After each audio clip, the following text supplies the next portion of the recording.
Sensex आणि निफ्टीनं नवा उच्चांक गाठलाय। सेन्सेक्स 70,200च्या वर तर निफ्टी 21,100च्या वर उघडलाय। सलग चौथ्या दिवशी बाजारात तुफान तेजी पाहायला मिळाली।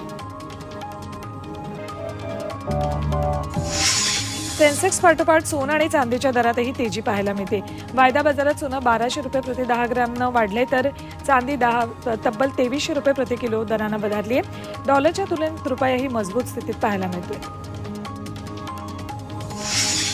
आरबीआयकडून ग्राहकांसाठी आनंदाची बातमी। आरबीआयनं यूपीआय ऑटोमॅटिक पेमेंटची मर्यादा वाढवली। ग्राहकांना आता यूपीआयद्वारे 15,000वरून थेट 1 लाख रुपयांचे व्यवहार करता येणार आहेत। आतापर्यंत 15,000पेक्षा वरच्या ऑटो पेमेंटसाठी ओटीपी लागायचा। आता विना ओटीपी 1 लाखापर्यंतच्या ऑटो पेमेंटला मंजुरी देण्यात आली। यामुळे ग्राहकांना मोठा दिलासा मिळालाय।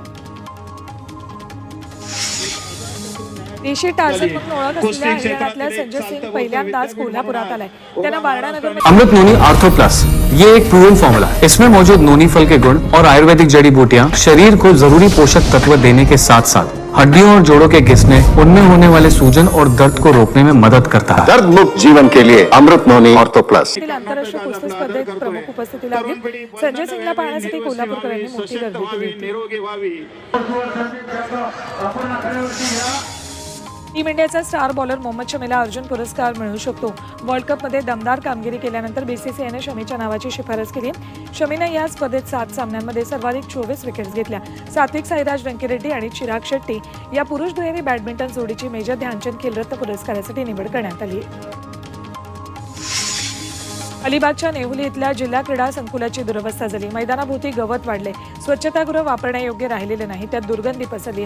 मैदानातील पाणी वाहून जाण्याच्या मार्गावरील झाकणं तुटली आहेत, त्यामुळे खेळाडूंना अपघाताचा धोका आहे। मैदानाच्या दुरवस्थेबाबत क्रीडाप्रेमी आणि खेळाडूंमध्ये नाराजी आहे।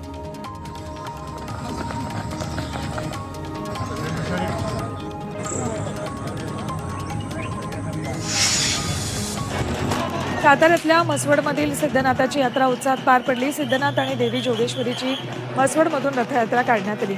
महाराष्ट्रासह आंध्र प्रदेश आणि कर्नाटकातून हजारो भाविकांनी यात्रेला हजेरी लावली। या यात्रेनिमित्त मंदिर प्रशासनानेही पूर्ण तयारी केली होती। यात्रेनिमित्त विविध कार्यक्रम आयोजित करण्यात आले।